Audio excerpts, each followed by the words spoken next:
Hello ನಮಸ್ತೆ.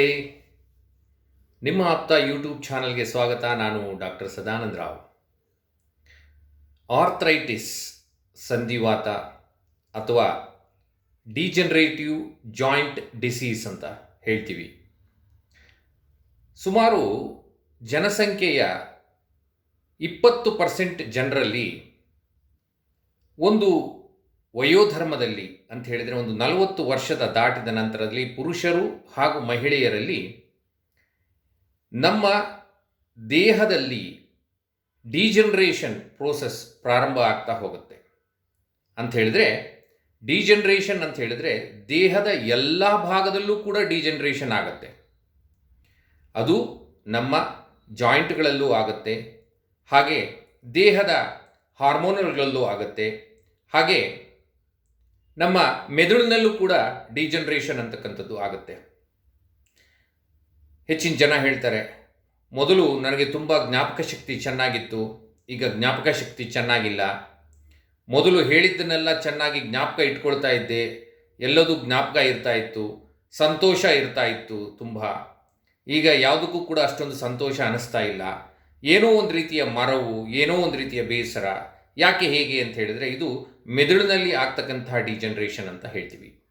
ಹಾಗೆ ಜಾಯಿಂಟ್ಗಳಲ್ಲೂ ಕೂಡ ಡಿಜನರೇಷನ್ ಅಂತಕ್ಕಂಥ ಪ್ರೋಸೆಸ್ಸು ಆಯಾ ವಯಸ್ಸಿಗೆ ತಕ್ಕವಾಗಿ ಕೆಲವರಲ್ಲಿ ಕಾಣಿಸ್ತಾ ಹೋಗುತ್ತೆ. ಈ ಡಿಜನರೇಷನ್ ಅಂತ ಹೇಳಿದರೆ ಏನು ಅಂತ ಹೇಳಿದರೆ, ನಮ್ಮ ಮೂಳೆಯ ಮಧ್ಯಭಾಗದಲ್ಲಿ ಇರತಕ್ಕಂತಹ ಮೃದುವಸ್ಥಿ, ಕಾರ್ಟಿಲೇಜ್ ಅಂತ ನಾವೇನು ಹೇಳ್ತೀವಿ, ಹಾಗೆ ಅದರ ಸುತ್ತ ಇರತಕ್ಕಂತಹ ದ್ರವದ ಅಂಶ, ಫ್ಲೂಯಿಡ್ ಅಂಶ ಕಡಿಮೆ ಆಗ್ತಕ್ಕಂಥದ್ದು ಅಥವಾ ಹೆಚ್ಚಾಗ್ತಕ್ಕಂಥದ್ದು, ಅಥವಾ ಆ ಮೃದುವಸ್ಥಿ ಸವಿತಕ್ಕಂಥದ್ದು, ಹಾಗೆ ಸುತ್ತ ಇರತಕ್ಕಂತಹ ಮಾಂಸಖಂಡಗಳು ತುಂಬ ವೀಕ್ ಆಗ್ತಕ್ಕಂಥದ್ದು, ನಮ್ಮ ಮೂಳೆ ಒಂದಕ್ಕೊಂದು ಹಿಡಿದಿಟ್ಕೊಳ್ಳಿಕ್ಕೆ ಬೇಕಾಗಿರತಕ್ಕಂತಹ ಲಿಗಮೆಂಟ್ಗಳು ವೀಕ್ ಆಗ್ತಕ್ಕಂಥದ್ದು, ಇದೆಲ್ಲ ಈ ಡಿಜನರೇಟಿವ್ ಡಿಸ್ಕ್ ಡಿಸೀಸ್ ಅಥವಾ ಜಾಯಿಂಟ್ ಡಿಸೀಸ್ಗೆ ಕಾರಣ ಆಗುತ್ತೆ. ಏನು ಸರ್, ಏನು ಮಾಡಬೇಕು ಹಾಗಿದ್ರೆ ಈ ಥರದ ಸಮಸ್ಯೆಗಳು ಬಂದಾಗ? ಸಾಮಾನ್ಯವಾಗಿ 40 ವರ್ಷ ದಾಟಿದಂತಹ ಎಲ್ಲ ಪುರುಷರು ಹಾಗೂ ಮಹಿಳೆಯರು ಇವತ್ತಿನ ಪರಿಸ್ಥಿತಿಗೆ ಅನಿವಾರ್ಯವಾಗಿ ಬಿಟ್ಟಿದೆ. ಯಾಕೆ ಅಂತ ಹೇಳಿದರೆ ನಮ್ಮ ಜೀವನ ಶೈಲಿ ಸಂಪೂರ್ಣವಾಗಿ ಬದಲಾಗಿದೆ. ಮೊದಲಿನ ಜೀವನ ಶೈಲಿ ನಮ್ಮಲ್ಲಿ ಇಲ್ಲ.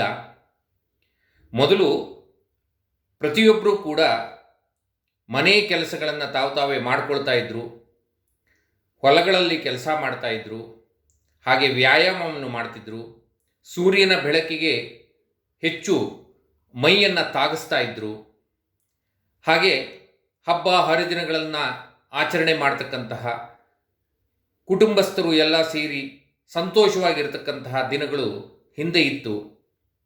ಒಳ್ಳೆಯ ಗಾಳಿ ಇತ್ತು, ಒಳ್ಳೆಯ ಆಹಾರ ಇತ್ತು, ಒಳ್ಳೆಯ ನೀರಿತ್ತು, ಒಳ್ಳೆಯ ಮನಸ್ಸಿತ್ತು. ಇದೆಲ್ಲವೂ ಕೂಡ ಇವತ್ತು ಹಾಳಾಗಿದೆ. ಕಲುಷಿತ ಗಾಳಿ, ನಗರವಾಸದಲ್ಲಿ ನಮಗೆ ಕಲುಷಿತ ಗಾಳಿ, ಕಲುಷಿತ ನೀರು, ಕಲುಷಿತ ಮನಸ್ಸು.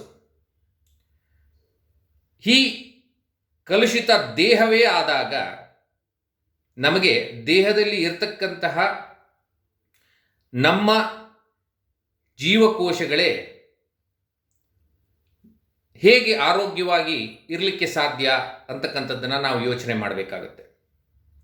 ಹಾಗಾಗಿ ಪ್ರತಿಯೊಬ್ಬರಲ್ಲೂ ಸಾಮಾನ್ಯವಾಗಿ ಈ ಸಮಸ್ಯೆ ಅಂತಕ್ಕಂಥದ್ದು ಹೆಚ್ಚಾಗಿ ನಾವು ಇತ್ತೀಚೆಗೆ ನೋಡ್ತಾ ಇದ್ದೇವೆ.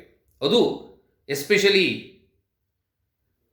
ಯಾರು ಹೆಚ್ಚು ಕುಳಿತುಕೊಂಡು ಕೆಲಸ ಮಾಡ್ತಾರೆ ಅಥವಾ ಯಾರು ಹೆಚ್ಚೊತ್ತು ನಿಂತುಕೊಂಡು ಕೆಲಸ ಮಾಡ್ತಾರೆ ಅಥವಾ ಸರಿಯಾದಂತಹ ವ್ಯಾಯಾಮವನ್ನು ಮಾಡದೆ, ಸರಿಯಾದಂತಹ ಆಹಾರ ಕ್ರಮವನ್ನು ಉಪಯೋಗ ಮಾಡದೆ ಯಾವಾಗಲೂ ಒತ್ತಡದಿಂದ ಜೀವನವನ್ನು ಮಾಡ್ತಿರ್ತಾರೆ, ಅವರಲ್ಲಿ ಈ ಸಂಧಿವಾತ ಅಂತಕ್ಕಂತಹ ಸಮಸ್ಯೆ ತುಂಬ ಜಾಸ್ತಿಯಾಗಿ ಕಾಣಿಸ್ತಾ ಇದೆ.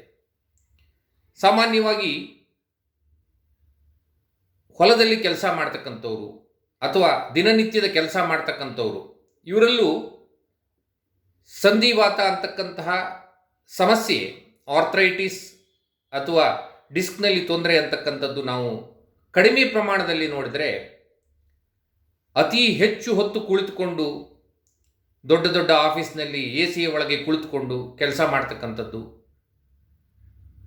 ಆಹಾರ ಕ್ರಮವನ್ನು ಸರಿಯಾಗಿ ಇಟ್ಕೊಳ್ಳದೇ ಇರತಕ್ಕಂಥವ್ರು, ಸೂರ್ಯನ ಬೆಳಕಿಗೆ ಹೆಚ್ಚು ಹೋಗದೇ ಇರತಕ್ಕಂಥವ್ರು, ಮಾನಸಿಕವಾಗಿ ತುಂಬ ಒತ್ತಡದಲ್ಲಿ ಇರತಕ್ಕಂಥವ್ರು, ಖಿನ್ನತೆಯಲ್ಲಿ ಇರತಕ್ಕಂಥವ್ರು, ಇವರೆಲ್ಲರನ್ನ ನಾವು ತೆಗೆದಾಗ ಈ ಡಿಜನರೇಟಿವ್ ಡಿಸ್ಕ್ ಡಿಸೀಸ್ ಅಥವಾ ಆಸ್ಟ್ರಿಯೋ ಆರ್ಥ್ರೈಟಿಸ್ ಅಂತಕ್ಕಂಥ ಸಂಧಿವಾತ ಅಂತಕ್ಕಂಥದ್ದು ಅತಿ ಹೆಚ್ಚಾಗಿ ಕಾಣಿಸ್ತಾ ಇರುತ್ತೆ.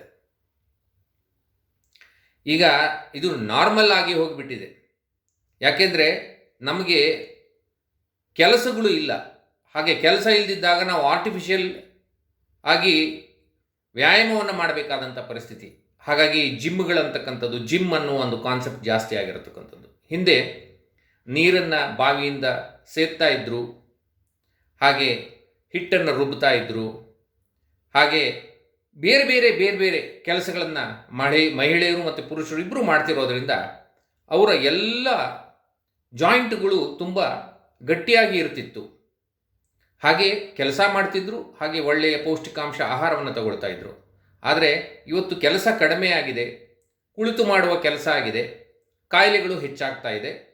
ಹಾಗೆ ಹಣ ಸಂಪಾದನೆ ಮಾಡುವುದು ಕೂಡ ಅದು ಒಂದೇ ಉದ್ದೇಶದಿಂದ ಏನಾಗ್ತಿದೆ ಅಂದರೆ ಆರೋಗ್ಯದ ಬಗ್ಗೆ ಕಾಳಜಿ ಅಂತಕ್ಕಂಥದ್ದು ಕಡಿಮೆ ಆಗ್ತಾ ಇದೆ. ಹಣ ಸಂಪಾದನೆ ಮಾಡಲಿಕ್ಕೆ ಹೋಗಿ ಆರೋಗ್ಯವನ್ನು ಕೆಡಿಸ್ಕೊಳ್ತಾ ಇದ್ದೀವಿ.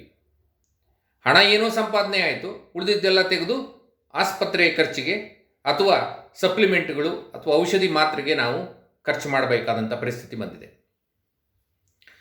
ಈ ಆರ್ಥ್ರೈಟಿಸ್ ಸಂಧಿವಾತ ಯಾರಿಗೂ ಕೂಡ ಬರಬಹುದು. ದೇಹದ ತೂಕವನ್ನು ಹೆಚ್ಚಾಗದಿದ್ದ ಹಾಗೆ ನಾವು ನೋಡ್ಕೊಳ್ಬೇಕಾಗತ್ತೆ, ವ್ಯಾಯಾಮವನ್ನು ಮಾಡಬೇಕಾಗತ್ತೆ, ಮಾನಸಿಕ ಸಮತೋಲನವನ್ನು ಕಾಯ್ದುಕೊಳ್ಬೇಕಾಗತ್ತೆ. ಹಾಗೆ ಒಳ್ಳೆಯ ಜೀವನ ಶೈಲಿಯನ್ನು ನಾವು ರೂಪಿಸ್ಕೊಂಡಾಗ ಈ ಆರ್ಥ್ರೈಟಿಸ್ ಅಥವಾ ಸಂಧಿವಾತ ಅನ್ನುವ ಸಮಸ್ಯೆಯನ್ನು ನಾವು ಸರಿಪಡಿಸ್ಕೊಳ್ಬೋದು. ಅಥವಾ ಯಾವುದೇ ಒಂದು ನೋವು ನಮಗೆ ಸುಮಾರು 6 ತಿಂಗಳಿಗಿಂತ ಹೆಚ್ಚಾಗಿ ಒಂದು ಜಾಯಿಂಟಲ್ಲಿ ಕಾಣಿಸ್ತಾ ಇದೆ ಅಂತ ಹೇಳಿದಾಗ ಅದಕ್ಕೆ ನಾವು ಕಾಳಜಿಯನ್ನು ವಹಿಸ್ಕೊಳ್ಳೋದು ಬಹಳ ಮುಖ್ಯ. ಅದಕ್ಕೆ ಬೇಕಾಗಿರತಕ್ಕಂತಹ ವ್ಯಾಯಾಮ ಆಗಿರಬಹುದು, ಹಾಗೆ ಅದಕ್ಕೆ ಬೇಕಾಗಿರತಕ್ಕಂತಹ ಯಾವುದಾದ್ರೂ ಥೆರಪಿಗಳನ್ನು ನಾವು ಬಳಸ್ಕೊಂಡು ಅದನ್ನು ಸರಿಪಡಿಸ್ಕೊಳ್ಳೋದು ಒಳ್ಳೆಯದು ಅಂತ ಹೇಳ್ತೀವಿ. ಗಿಡವಾಗಿ ಬಗ್ಗದ್ದು ಮರವಾಗಿ ಬಗ್ಗಿತೆ ಎಂಬ ಗಾದೆಯನ್ನು ನಾವೆಲ್ಲ ಕೇಳಿದ್ದೇವೆ. ಯಾವುದೇ ಒಂದು ಕಾಯಿಲೆ ತುಂಬ ಗಣನೀಯ ಸ್ಥಿತಿಗೆ ಹೋಗುವುದಕ್ಕಿಂತ ಮೊದಲು ನಾವು ಅದಕ್ಕೆ ಎಚ್ಚರಿಕೆ ವಹಿಸ್ಕೊಳ್ಳೋದು ಬಹಳ ಮುಖ್ಯ. ಹಾಗಾಗಿ ಆರ್ಥ್ರೈಟಿಸ್ ಅಂಥೇಳಿ ಸಾಮಾನ್ಯವಾಗಿ ಹೆಂಗಸರಲ್ಲಿ ಜಾಸ್ತಿಯಾಗಿ ಕಾಣಿಸ್ಕೊಳ್ಳುತ್ತೆ. ಪುರುಷರನ್ನು ಹೋಲಿಸಿದರೆ ಹೆಂಗಸರಲ್ಲಿ ಹೆಚ್ಚಾಗಿ ಕಾಣಿಸ್ಕೊಳ್ಳುತ್ತೆ. ಭಯ ಬೀಳುವಂತಹ ಅವಶ್ಯಕತೆ ಇಲ್ಲ.